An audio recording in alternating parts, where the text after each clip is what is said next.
Samong Mooney Jasmine was one of the most notorious and complex figures to emerge from the streets of Wentworth. Both feared and revered, she built an empire that left a lasting mark on her community.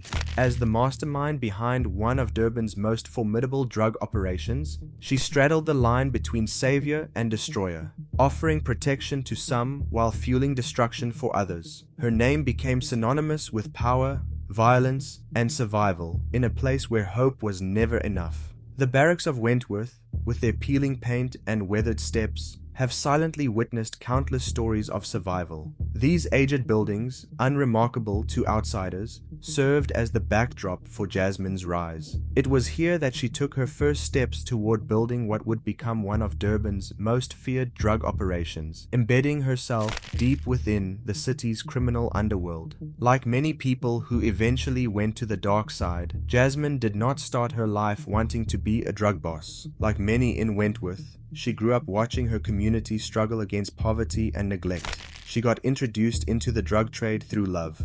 Her then-boyfriend was a small-time dealer working the streets. When bullets claimed his life in a gang shooting, it changed her forever. Instead of running from the violence that took him, she stepped right into it. She took over his corner, his contacts, and soon enough, his rivals. But the hungry streets of Wentworth is never satisfied with one death. After the murder of her first boyfriend, Jasmine dated 3 more gangsters, and unfortunately each one met the same fate, killed in the ongoing drug wars that plagued the neighborhood.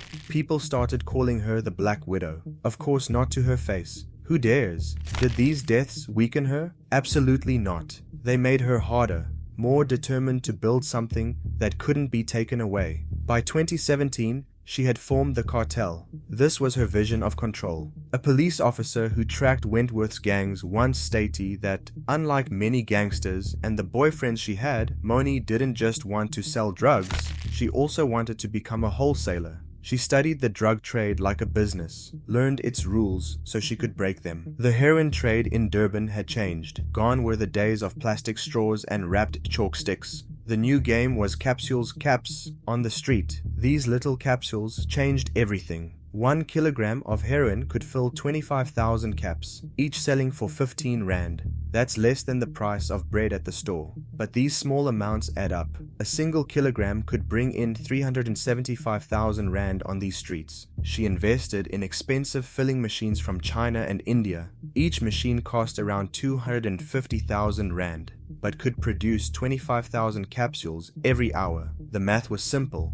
Spend money to make money. Soon, the cartel's earnings hit 200,000 rand a day. But unlike those who came before her, she didn't flash her money around or waste it on luxury cars that would draw attention. She instead bought properties and invested in Uber taxis, clean money mixing with dirty, making it harder for police to track. Jasmine was known for more than drugs in Wentworth's barracks. When families couldn't pay their electricity bills, Jasmine's money kept their lights on. When children needed school uniforms, she bought them. Food parcels appeared at doors when cupboards were empty. Weekends in the barracks were celebration times, with jumping castles for kids and parties for parents. She even hosted Mother's Day and Father's Day events, serving traditional biryani, snacks, and drinks to the community. To many residents, she wasn't a bad person. She helped them when no one else would. But these same residents lived with the price of her help. Constant gunfire, drive-by shootings,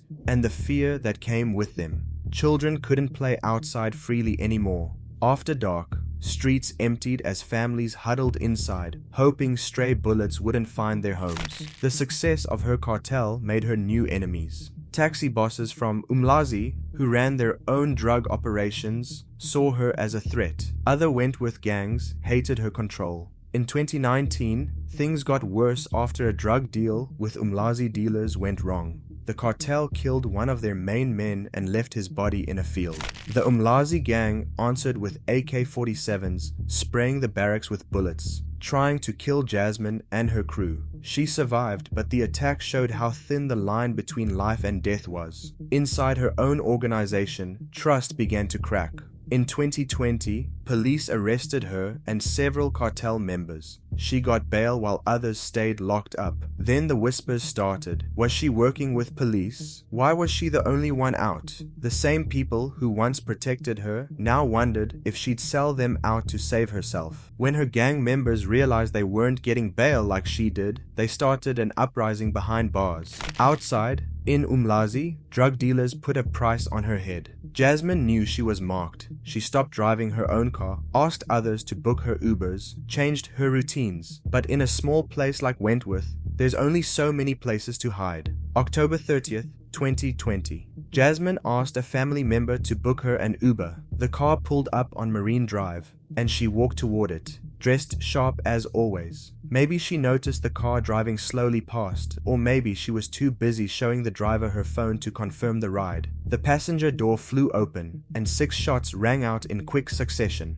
2 bullets hit her chest, 3 tore into her stomach, 1 struck her leg. The Uber driver ran, terrified. The killer leaned into the car, making sure the job was done. By the time the driver came back and rushed her to the hospital, Wentworth's queen was already slipping away. She took her last breath in the emergency room, leaving behind questions that would never be answered. Who ordered the hit? The Umlazi taxi bosses? A rival gang? Someone from her own cartel? A police officer later confirmed what many of us knew. There are too many people who have a reason to kill her. Anyone could be behind it. The truth died with her that day. What lived on was the complicated memory of who she was.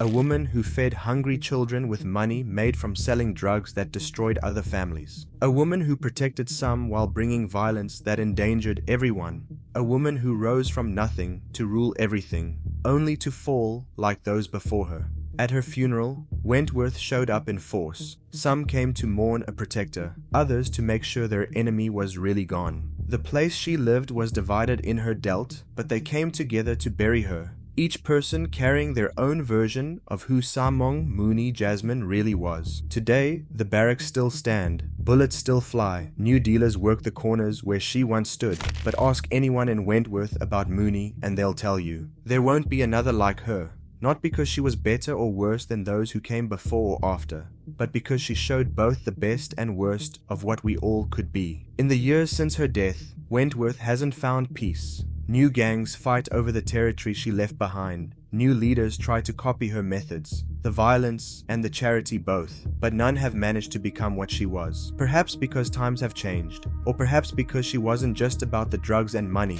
She was about understanding her people, their needs, their fears, their hopes. Some say her legacy is not in the drug trade she built, or the violence that came with it. It's in the questions she left behind. Questions about what happens when government neglect forces communities to look to criminals for basic needs. Questions about how someone can be both protector and destroyer, savior and demon. Questions about what justice means in a place where the law seems to exist only to punish, never to help.